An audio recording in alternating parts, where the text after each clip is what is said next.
Lee, by your albino complexion, I can tell you love going to the beach. It's like my favorite thing. And like slashers and people that have mental illnesses. It's up there. Yeah. Psycho Beach Party. It's what we're watching today. That's like a word association. Those are like, yeah, that sounds like exactly what I want out of life.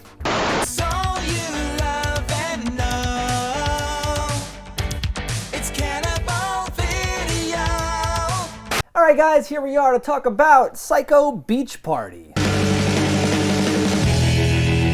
Psycho Beach Party from the year 2000, Y2K approved. Had you seen this one before? I had not. Were you familiar with it anyway? Absolutely not. All right then. I did not know literally anything about it.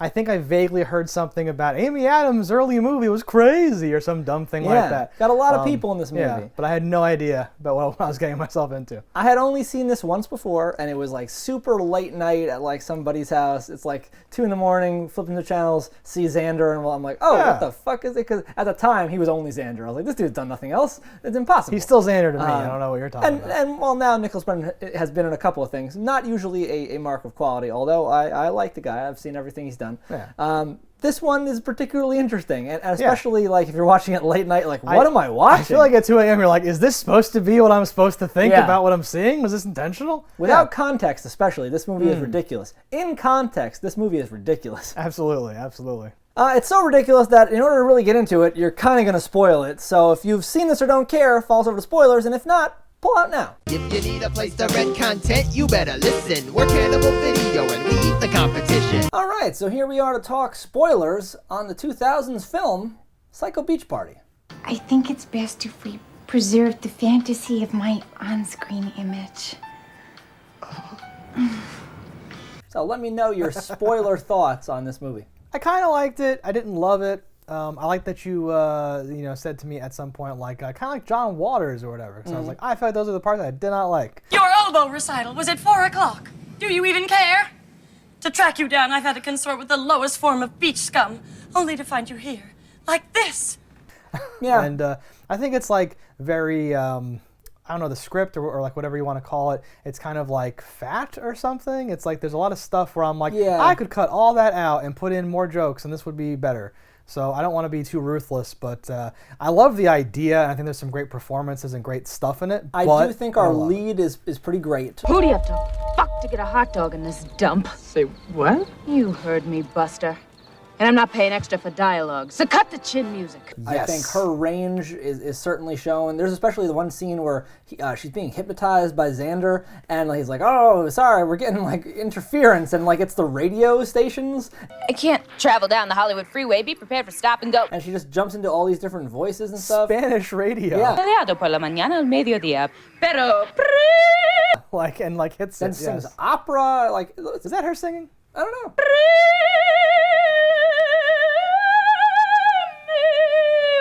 What's going on? Might be. I believed it if it was. I don't know that it is. It's a bad connection.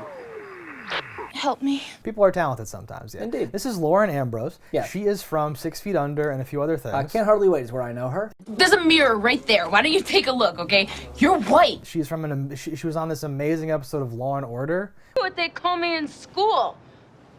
The retard who got raped. Where she plays like a special needs person who is like taking advantage of and all this stuff.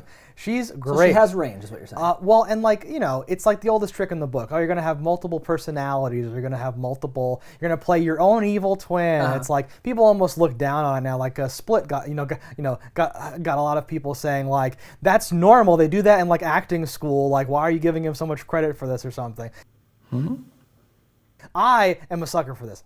He knows that. I love whenever in the same movie you're gonna do different stuff. Oh, but it's not just when people are doing a different thing. It's their demeanor changes. It's how they do it. Like they're acting. No, but any actor that does this in a script goes like, yes, we do that. That's the thing we do. I go, but when I watch you do it, I don't go, oh wow. Yes. But when I watch certain people do it, I go, oh shit. I will not be cast aside. I will not be. Told a girl can't surf. I mean, golly, a girl can do all sorts of things these days. Like be... To like command the room a whole different way, yes. And she does that. She does it really well, and I don't feel that way. You don't have to argue with me. You're preaching to the choir. I love that stuff, and I love her having this opportunity to do all that. I think it's great. Bad boys get tortured. Cowabunga! What would you do and dress up like a hoe? You out your mind? Yeah, like the only issues I have with her are not her performance; it's the character itself. Where you know who she is when she's like herself, or when she's Chicklet, as she later gets referred to as, and then you even know who she is when she's her dominatrix self. My name isn't Florence. My name is Anne Bowman. But then at like short intervals, she becomes, what did you say, the clerk at the like Piggly Wiggly or something? I can't remember what she is. I'm Talene Carmichael Carmel. Talene Carmichael Carmel. I work the checkout at the Safeway. Look, it's going on 4:30, right? And my supervisor, Miss... Bring Anne back! Yeah. I wrote it down. It's amazing. Yes. But they don't explain that character. Yeah, why does that happen? I don't know. No, because we get an explanation as to why she's her dominatrix self. Yes. She's emulating her mother, who is the actress that played one of the aunts from Sabrina the Teenage Witch. Okay. Pleased to meet you, Johnny. I'm Anne. Anne Bowman. So angry. So I was I knew like, I saw that's her from cool. somewhere, yeah. Really, the whole movie is full Yeah. of people. So aside from the one we just named, the lead character, the aunt from Sabrina, Xander, obviously, as we call Nicholas Brendan from the Buffy the Vampire Slayer. Yeah. You got Starcat. Yes, Starcat. You got Amy Adams, as you said earlier, in her second role, and it's a daring role for her. I feel we should point out that you see her whole ass. Yes. In this movie, which I did not expect out of it's Amy Adams' first movie. My advice to you is to straighten up, buckle down, and apply yourself like any decent Presbyterian. You can tell she's like almost like she's acting a lot for her role, which does not require that much acting. It's very weird, but like it's fine. It's good. It's fine. Well, she quickly becomes an actual star. You can see she's putting everything she has into these things. That's what I was saying. So like looking back, you're like, oh damn, right? She's like doing whatever she's doing. She's not in it that much, but it's her first. It's her second movie, first movie. Second movie. Yeah, like very early in her career. Crazy. Yeah. Kathleen Robertson is in this. She plays the girl in the wheelchair. She was from 90210. Oh, you two used to be friends, right? Okay. So like a face I recognized. She looked very familiar, and she was also. I was like, wow, what is this performance? This is great. Like she stole every scene she was in. Yes. Like, I heard you were going there to have some sort of an operation. An operation? Yeah, I heard you're having your dick cut off and turning into a girl. Kisses. Giving her these fun idiot lines, like I heard you're going to get a surgery. What, a surgery? Yeah, they were gonna gonna chop off your dick and make you into a lady. Chop your dick off. Yeah, she was doing that whole thing like, oh, people treat me different because I'm in a wheelchair. I can get away with anything. So I do not give a fuck about you, and I will just ruthlessly attack you. And she later gets her head ripped off. The crippled girl fits the pattern. I will just lure you into the conversation and be like, because you're a fucking idiot, and just go like, oh shit, or whatever. And she bites everybody. The camera work must be pretty good. Can't even see those itty bitty lines. Anyway. Thomas Gibson, I think is his name. He was the guy from Dharma and Greg. I'm like, okay, it's got a lot of stars in this movie.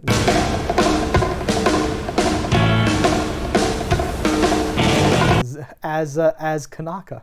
So what brings you to Kanaka Shack? So we should call out that the police investigator lady is played by the writers of this is a play apparently. Yeah, he wrote. So the play screenplay, and he cross dresses in a bunch of other things. That's his thing apparently. Everyone has something they'd rather hide. Yeah, and I like that character a lot. So from Oz. Okay, the guy. Mm-hmm. Yeah. What's your name again? Nat. Short for Nathaniel. Short for Natalie. Yeah, and was not able to. I've seen something else this person did too. I can't remember what it's called. Something like Charles Bush, I want to say. That's the name. Yeah. Yeah. It's like something like "kill you for lying," or I'm probably totally massacring that name, something or whatever like that. It was. But it's something that at least makes me think of those words, whether that is close to the title or not. You've slipped into my life as easily as vermouth into a glass of gin. Quickly and just a bit too smooth. But yeah, didn't dislike him. I thought it was funny when it cuts to a wide during a sex scene and it's a girl again and it goes back. To get like the side hanging boob thing. Yeah, I was like, that's a level of commitment. Keep it going, partner. That I did not expect. And you can easily sell it with any pale person. It's great. And they're wearing a wig, so just put the wig on them and bam, it's perfect. No. Pick up the speed. Harder. Pull back. Now run the light. that scene is great. That's wonderful. Things like that, little things like that are amazing. It works so good. And that's the kind of thing as like a kid or like a movie, casual movie fan, you're like, wait a minute. It's this like crazy thing to say. Yeah, it's great. It's wonderful. Darling, all the success in the world means nothing unless you're beside me. I need you! So like a weird thing for me, like right off the jump from this movie is like they're in a what do you call it? A drive-in movie theater. And the car that our two main characters, two girls, the nerdy girl and our main character, split personality lady, are in, has the mirror is on the dash and not on the window. And I was like, I'm not familiar with that. Is that a custom thing, or is that how that car came? You're like autistic. What are you talking about? Why the rear view mirror is reversely details? Mounted and on the dashboard. Okay. And it's very low, where I'm like, can it even see out of the back window? These guys have only one thing on their minds. Want a wiener? I don't know. Did they pull that down for production so they could see them better from angles? I don't know. Probably. But it's something that grabbed me by the fucking head. And I'm like, what is that? What is that? Another thing that's weird is on the TV, there's like a doctor. Appear to be in a constant state of mutation, aggravated by intense sexual frustration. And then later on, there's a doctor that is like, to help diagnose for the cop, like, you're looking for this, that, and the whatever. The profiler. Profiler. Yeah. It's the same person. Preys upon the vulnerable, unfortunates the killer deems somehow flawed. Give me a profile. Okay. In the black and white movie they're watching on the TV and in the thing. That's and pretty if dope. it's not, they look exactly the same. That's pretty dope. But I've never been involved in a criminal investigation. Don't worry. You can leave the cops and rob the stuff to me. I have that on my list to call out, is that profiler scene, because it's mostly close-ups of the lady captain like making weird faces while there's a weird bubble next to her. Yes. As she goes all through the possible, but goes through every character in the cast because he keeps describing things in a way, or it could be mashed up to someone. It's so goofy. It's great. That's wonderful. The opening movie is like the three-headed pizza server or pie server, or whatever it was. Look at me that way! No! Eddie! And the guy that plays like the boyfriend in that, he was a Baywatch guy. I remember that guy's face. Eddie, my friend, what can I do for you? I want to talk to Diane. And he's only in there for like 2 seconds, but yeah. But just to layer on the amount of people they grabbed for this movie, I'm like, there's a lot of stars, especially at 2000. These are some people that were actually names. And it's we say like $1.5 million budget. Yeah. It's a terrible tragedy seeing all of your wonderful money-making potential going to waste. That's parent stuff. Not some, like, I guess this is early in all these people's careers or at a time where they were open to just, that sounds fun, and they would just do it or something like that. But yes. But for a lot of them, if you go to their IMDb page, this is what it shows as for known for. So they didn't do things that were then greater than this, at least a good majority of them. Interesting. And that I find interesting. That's cool. Yeah. Not Amy Adams, of course. This is buried deep on her profile. Of course. For other guys, this is something. So even Xander, even like Brian Gibson. Michael Gibson, David Gibson, what's his name? He might not be. Yeah. Thomas. And Lauren Ambrose, I don't know what she's, but yeah, I guess this might be a big deal for a lot of these people. I just associate most of the people that I know from this from something else more. Yes. Who knows? Maybe it's box office or something that. I often wonder what is that leads to that, because a lot of things I'm like, that's a bigger thing. I know them from this, or did that production not pay IMDb? Is it based on viewers or critics, or like how many people talked about it? I'm not sure how it gets. Because like the same thing with Star Meter. Is it based on how many stars are in a particular movie? Because if that's it, I can see how this gets artificially jumped because there's a lot of names in it. You could do it in a really fancy way where it's how many people search for or talk about movies and who's in them and are you in that, and you could like build a thing. I suspect it's just like number points and plus minus that, and you just You pathetic little worm. No man conquers Anne Bowman. What? It's known for Law and Order. You were on one episode of Law and Order. It's like so crazy sometimes. You're like, what do you mean? The Mentalist, one episode. What? Just to round out the characters, the guy that plays Lars, the foreign exchange student. Oh yeah. I was like, I know you, and by the end of it, I placed him from Mr. Magoo. What? He played his nephew or young Magoo in his prime? No. He's like with Leslie Nielsen. They're going on their adventure. Okay. Interesting. Mrs. Forrest, as Florence would say, you are fantabulous. Well, they know how to grow them in Sweden. Yeah, did not clock him from anywhere. Thought for a minute he was going to be somebody from something, but... I think he's on one of those, like, rip-off CSI type shows, too, like something like that. Like, yeah. we got a history teacher, and he does something or other, like one of those kind of shows. The Profiler. Not that, but something. Copying your friend's homework is cheating. Copying your friend's DNA to breed his or her clone replacement is cheating Mother Nature. And that's not fair. Wanted to call out a couple of things, one of which is the running gay joke. Which you're going to be like, oh no, why is he bringing that up? We'll respect you. Would you really? I thought it was really well done and really well handled. Between the two dudes? So there's two dudes, they're like wrestling. Why don't you ride this? Get him, man! All right, yo-yo. And they ignore Amy Adams, who's like strutting in front of them and all that stuff. Posing and prancing. Yeah, so you're like, okay, that's funny. Then later, they're like wrestling again. Come on, yo-yo! Yo, yo, yo! And like some other dude's like squirting oil onto them or whatever.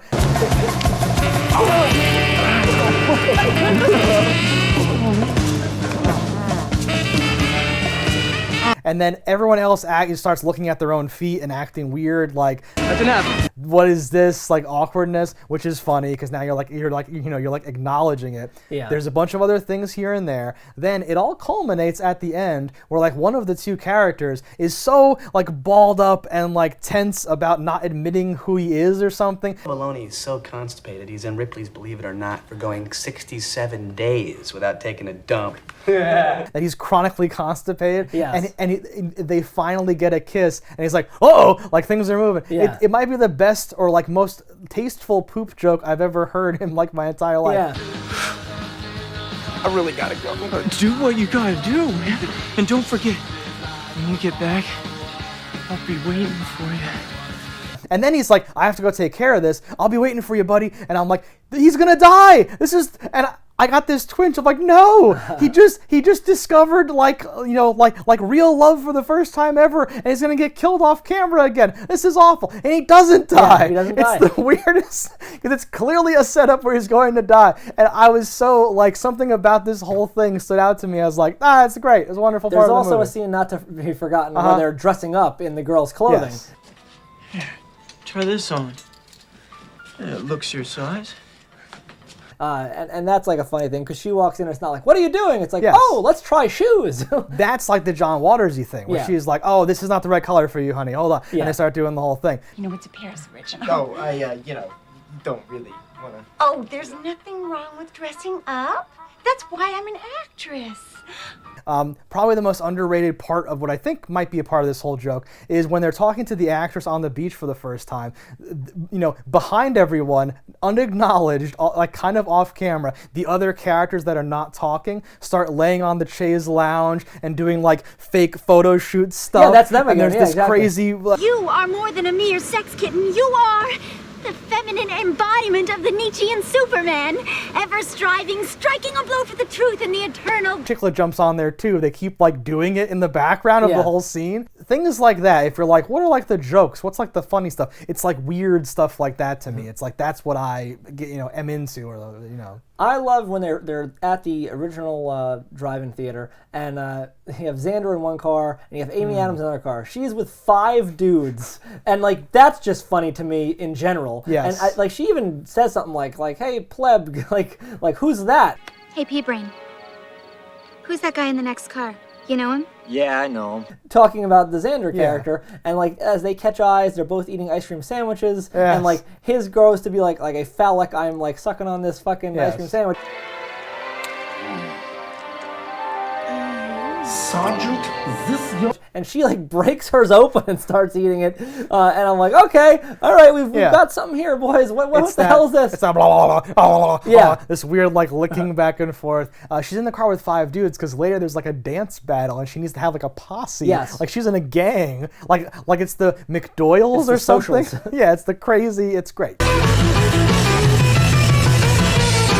but I like that a lot. Yes. And this whole thing of them talking about him being like a psychologist, and eventually comes out, it's like, he did 3 semesters. I'm like, 3 semesters? What? I can't allow this. He doesn't even know what he's doing. He's had 3 semesters of psych at Northwestern. Like I said, at least, third best. Like yeah, he's just qualified by default of doing it, yeah. Like something, we could shoot you or we could try to hypnotize you. Oh, okay. Right, because, well, no, that's extreme. Don't do that. It's that or shoot you. It's either that or a nice big lobotomy. Starcat, proceed. You're feeling tired. It's like, it's that or like arrest you, take you away. Her mom, when they're arresting the mom, she says something like, "Fuck you, motherfuckers! You'll never get away with this. You'll never get away with this, motherfucking cocksucker!" She like wraps her legs around some tiki idol thing, and is like, I'm not going. I'm not moving. Just try and make me, pink woman. Lady, you are getting me stayed! Oh, please don't hurt her! And they're like, oh, get her out of here, come on, oh no. She took a couple of twists and turns throughout the thing. There's like a part where she's randomly hand washing a jockstrap that's got pee on it. Oh, just look at these urine stains. They may never come out completely. She's then seducing the man who peed in that jockstrap. Better soak this immediately. Stool's a little wobbly. Wouldn't want you to fall. Yes. Very awkward, and if we're speaking about awkward and things that don't actually make that much sense, to begin with, the Lars character, I think that was his name, Lars, the foreign exchange student. As my old grandmother Ingrid used to say, Lars, Kitoffen, Hyven, Lufen, Fluffel. He is the man who earlier on is alluded to as the reason this house is haunted, because he in the middle of the night killed his whole family. Now, there's no real setup or reasoning why he then became a fake foreign exchange student. It wasn't like he was, I'm getting close to you because you were the one that understood me, or I have to kill you, or anything like that. It's very strange. And I think they said he was 10 when he did it. How was he in hiding this whole time? How did he set up this ruse of being a foreign exchange student? Yeah, there's no like he left town and now he's back to finish the job. No. Like he would have to infiltrate. It's a very loose script. Yeah. It's just in there because that's supposed to be what's in there. Yeah. But you're highlighting what I think is like the weakness that I'm talking about. Because like there aren't there's jokes in here, but there's not a lot of like jokes. No. So like you might be bored, and like this type of movie, this like spoofy thing for me has to work based on it being both funny, and then even if you're bored for a bit, you're like into it though. And that second part, I was, like the whole thing with the actress, I think was really something where I'm like, I don't really need a lot of this in the movie. Yeah, none of that really this played is not a big into deal. any big part of the ending. It wasn't really needed. Oxygen, I'm suffocating.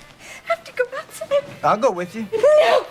She struck me as a much more famous character than she is. Yes. I'm like, what was she in? Where do I know her from? Nothing. I don't know her for anything. And like maybe that's even like a joke. I feel like this might even be like over my head to a certain extent, where like she's filmed like it's a cameo, like oh, they got Cher to be in the movie, and it's like right. I don't know this person either. Yeah. But yeah, she has the air of like all the classic beauty. Like I'm a starlet. They cast it perfectly for this part. Augie's does deliver. Berdine, how can I express universal emotions if I don't observe how real people live? But yeah, I was tricked into thinking, like, she must be someone I don't know. Not really. It works. Yeah.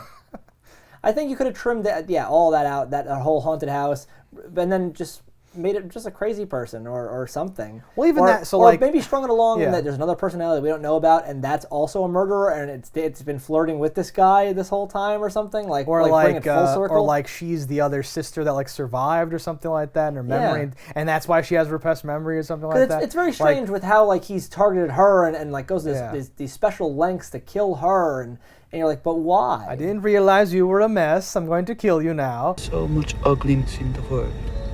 Can't there be anyone who is utterly perfect? Yeah. Right? Yeah, because he's like purging the unpure. That like, first people girl with and the stuff. hair lip, I didn't even notice the hair lip. I didn't either. You're missing the whole movie. Believe me, I ain't missing a thing.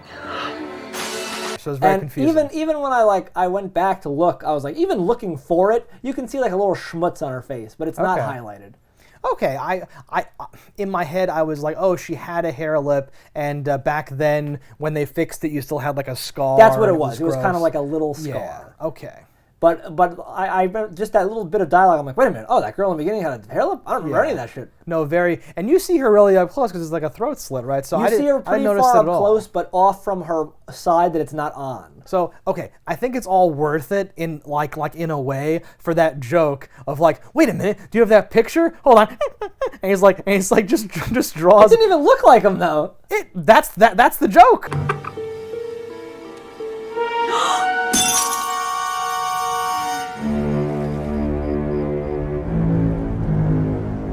He's 10, and he just draws glasses on it and says, "Whoa!" And she like drops it and gasps, and like the frame breaks, and she's like, "Oh no!" And that's how we're supposed to find out that it's him. That's funny to me. It's funny in that it's so late. Like it would have been funnier to me is if the first time they showed the picture, it was this 10-year-old kid, and the second time I show it, it's him as an adult with the head on top of there, and it was like you see him as 10, and then when he draws the glasses, the head is now at this like it's his actual head. I think that would have been funny. In general, the ending I liked and then didn't like. I liked the whole like Which one? Well, the first ending where she's in like the mental hospital and it's like the Wizard of Oz and you were there. And you were there.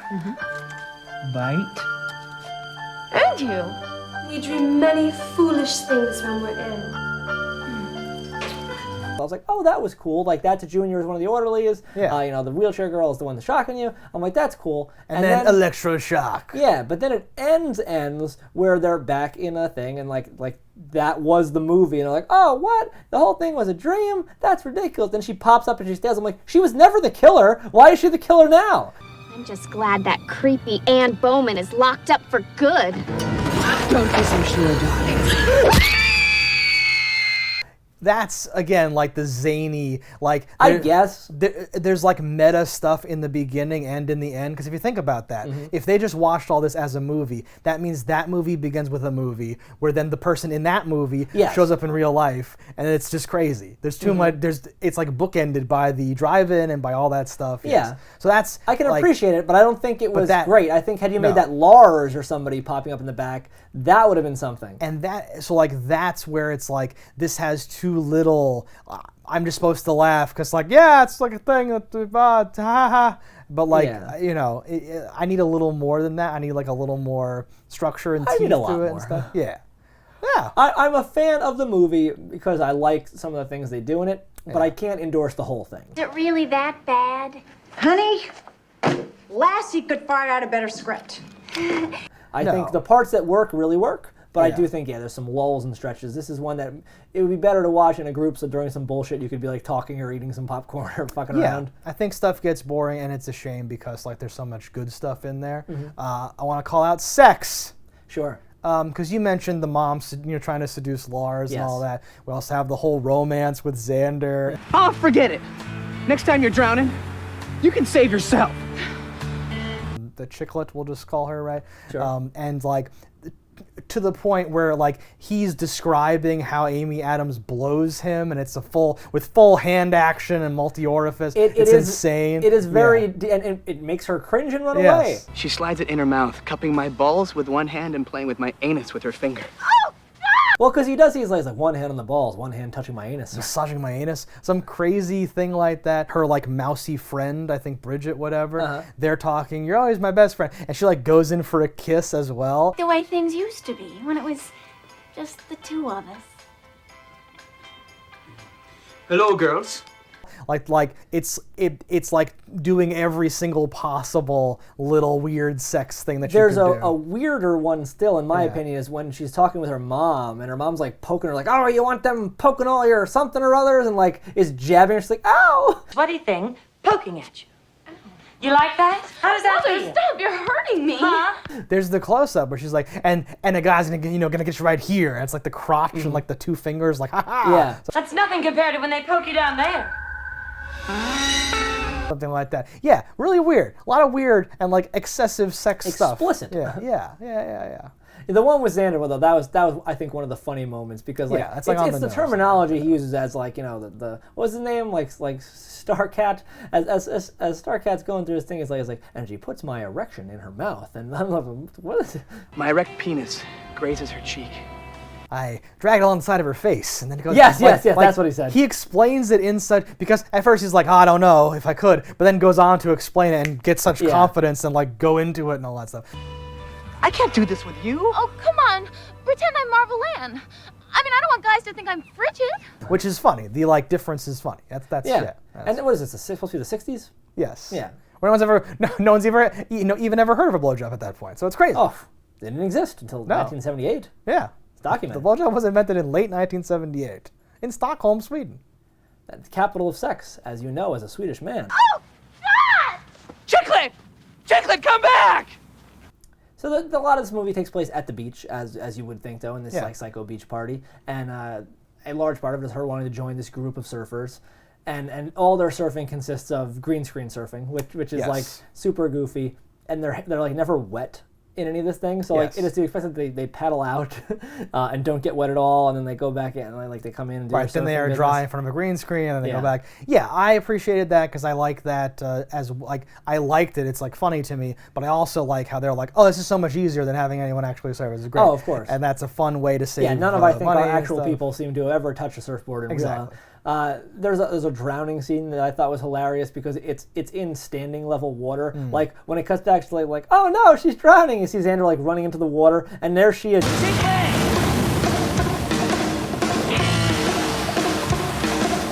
It's just like this.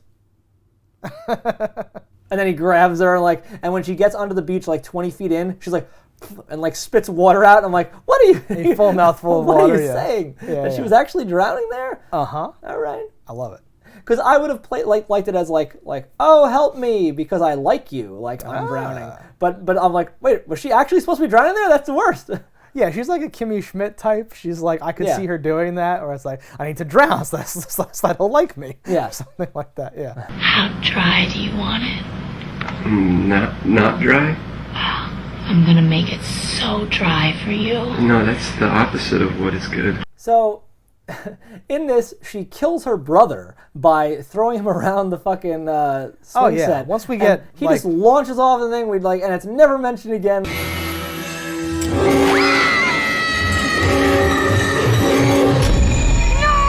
How that impacts you, and like seemingly that is part of her split happens in her personality. That's what causes the repressed memories. There's no like pictures of him around the house. There's no mention of that. She forgot all about him. I guess she erased him from his mind. I thought it was a blessing.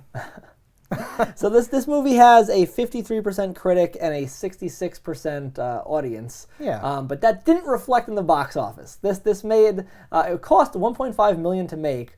And did you know how much it made in its entire global take? $200,000. $268,000. Yes. $268,000 globally. Yeah. That is atrocious. That might be record-setting bad. Wow, really? No, because the records are usually set by real movies that have like $30 million budget. Yeah, like a $40 million that gets like $1 million. That's pretty bad, though. No, that's pretty bad, and that all makes sense to me. I feel like this is the kind of movie that you could watch and like appreciate, and then maybe like never watch again.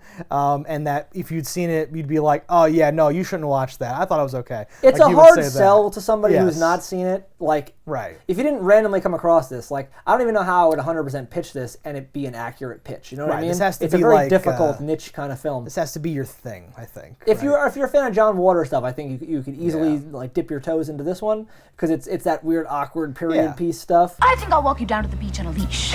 Capiche?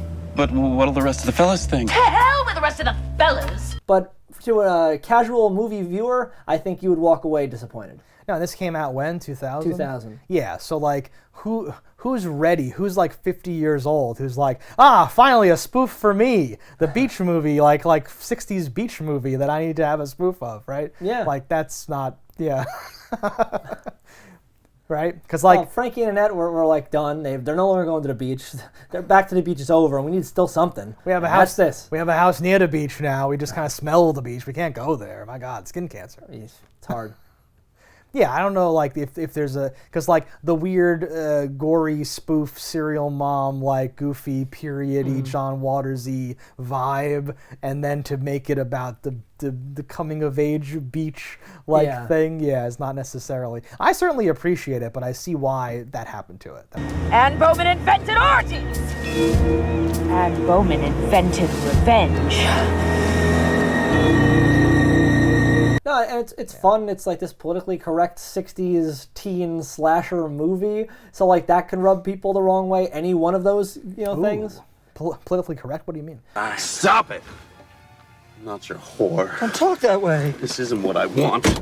Well, it paints women in power. It shows homosexuals in like a nice light of being normal, everyday people and not stigmatized in any way. There's not mockery of homosexuality in this movie, which would have been a trend in the year 2000. Pull yourself together, pepperoni.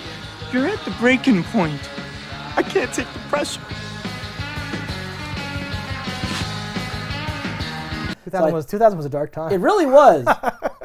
It was like the last of say whatever you want. There's no problems. Well, and like the beginning of like, wait, you're telling me not to say that? I'm gonna say it a lot. All that stuff. Yeah. So this movie was a step ahead of its time. So like, would you be able to recommend this? Is there anyone in your life you're like, you know what, they need to know about this? Why are you running away from me?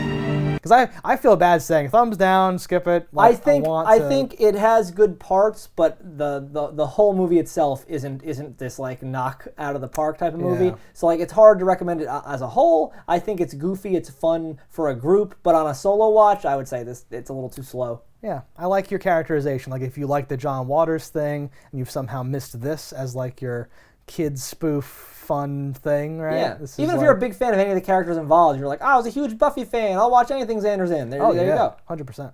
There's not that many things. You can knock them out in a day. Xander Day. Yeah. It's a national holiday now. All right, guys. Thanks for watching. Let us know in the comments what you thought about it. Don't die in a fire, and we'll see you next time. If you want to support the show, head over to cannibalvideo.com, pick up some merch. And if you haven't already, hit that subscribe button. That's all right. Yeah, that's something. Whatever. Fuck these motherfuckers. You and your nuts. I've had a man's hairy balls since I was 8. It's the source of my power. Cannibal Video has everything you need. A wide array of VHS and DVDs. We ate the competition.